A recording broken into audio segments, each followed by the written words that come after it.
Hello and welcome to this recap of the 2023 Five Nights at Freddy's movie. Please note that it contains major spoilers for the film, so if you don't want it to get spoiled, then you should stop watching this recap video now. With that out of the way, let's get started, shall we? The film opens in a place that still smells faintly of birthday cake and bleach. Freddy Fazbear's Pizza Place, a once thriving family entertainment center that is now frozen in time. Fluorescent lights hum over dusty tables, prize counters, and a stage where animatronic mascots stand. A lone night guard named Bob, frantic and desperate, fights with a vent in the security office as something pounds on the door outside. He crawls through a narrow duct into the storage room, finds a locked gate, and then the world closes in. An animatronic lunges, straps him into a chair, and a mechanical head with spinning blades inches toward his face. He fumbles with screws, manages to loosen one, and then the scene cuts away. His death is implied, brutal, and off-screen. The camera then lingers on a faded photograph. A yellow rabbit holding hands with 5 smiling children. That image will haunt the rest of the story. We meet Michael Schmidt in the ordinary light of morning. An underemployed mall security guard who wakes at 6 a.m., pops pills into a drawer, goes through a perfunctory workout and checks on his sister, Abby. Their home life is small and strained but tender. Abby hides in a makeshift tent in her room, drawing and retreating into her own world. Michael is tired, distracted, and haunted by a past he can't shake. A childhood memory of his brother Garrett being taken, a memory that plays like a broken tape in his sleep. He's trying to hold things together, pay overdue rent, babysit, and keep custody of Abby, but his record is patchy and his options are thin. At the mall, Michael's co-worker Jeremiah is reading a book called Dream Theory, and the two trade a light, uneasy banter about whether dreams can be more than memory. That theme, dreams as a doorway, threads through everything that follows. Michael's daycare of Abby is interrupted by a violent misunderstanding.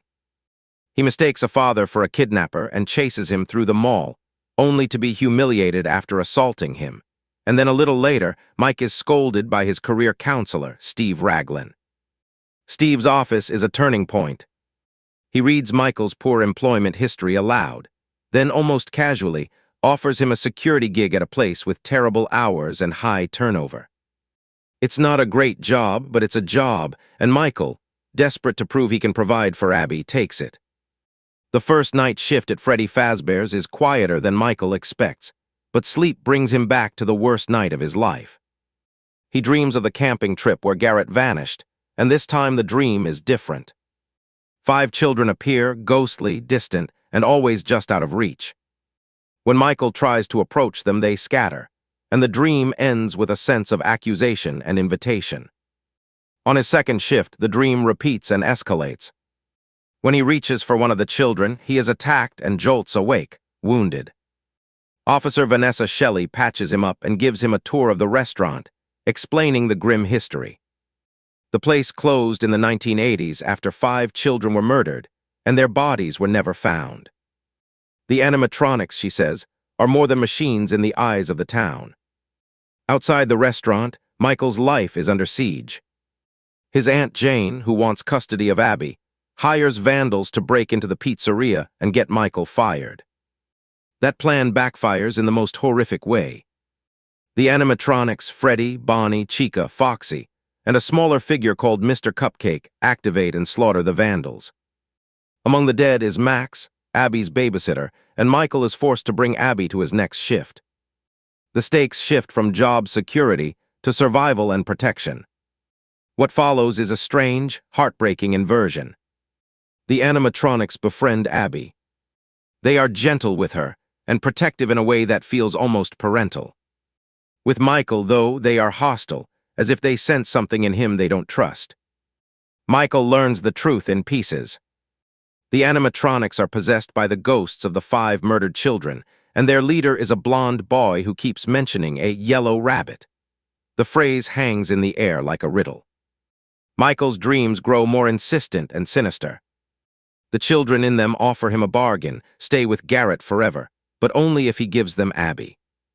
He initially accepts, but then quickly refuses and the dream becomes a trap. He wakes up strapped to a grotesque torture device, the same one that killed the night guard in the opening scene. He escapes by removing pins that the previous guard had loosened, but not without cost. Foxy mauls him, leaving him badly wounded. The horror follows Michael home. A damaged yellow Freddy, twisted and uncanny, appears in his house, and in a chilling sequence it takes Abby, apparently killing Jane in the process. Abby is whisked away in a taxi, and the film pivots into a race against time. Vanessa, who has been a steady presence, reveals a devastating connection. She is the daughter of William Afton, the man responsible for the murders. Afton's name lands like a stone. Vanessa explains that her father hid the children's bodies inside the animatronics, and that their souls are bound to those machines. The revelation reframes everything. The animatronics are both victims and avengers, and William Afton is the architect of the nightmare. Michael storms back to Freddy Fazbear's with tools and a plan to disable the animatronics and rescue Abby. The rescue is chaotic and brutal. Chica lunges for Abby. Michael intervenes and saves her, but the animatronics are relentless. Mr. Cupcake attacks and separates Michael from Abby. For a moment it seems the machines will win, until Steve Raglan arrives in a twist that lands like a punch. He's wearing the yellow rabbit suit. He reveals himself as William Afton, the man behind the murders, and knocks Michael unconscious. The yellow rabbit, so often referenced in whispers and dreams, was not a symbol but a person in a costume, a predator hiding in plain sight. Abby, small and brave, draws a picture that becomes the turning point. She sketches William murdering the children, a child's blunt, honest depiction of the truth.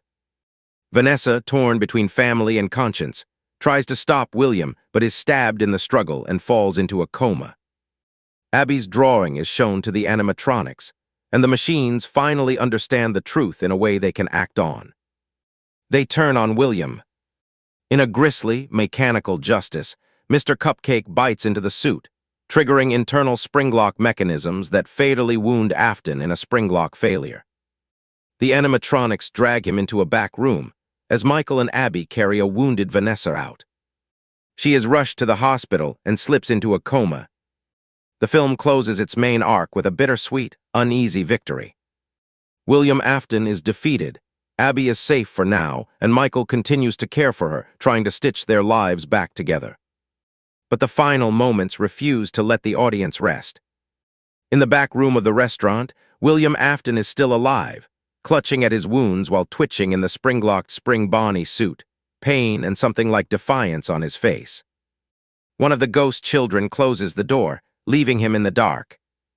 Then, in a mid-credits scene that chills the blood, the taxi driver who once carried Abby and a strange golden Freddy figure naps in his car. He hears the passenger door open and finds a balloon boy figurine in the seat which scares him, an eerie, childish token. During the end credits, a distorted, robotic voice whispers, "Come find me." The line is a hook. The story is not over. The film ends with the sense that the animatronics world and the human world are still entangled, that William Afton's influence may not be fully extinguished, and that whatever comes next will be darker and more personal. Thanks for listening to this movie recap of the 5 Nights at Freddy's movie, and what did you think of this film? See you in the next movie recap.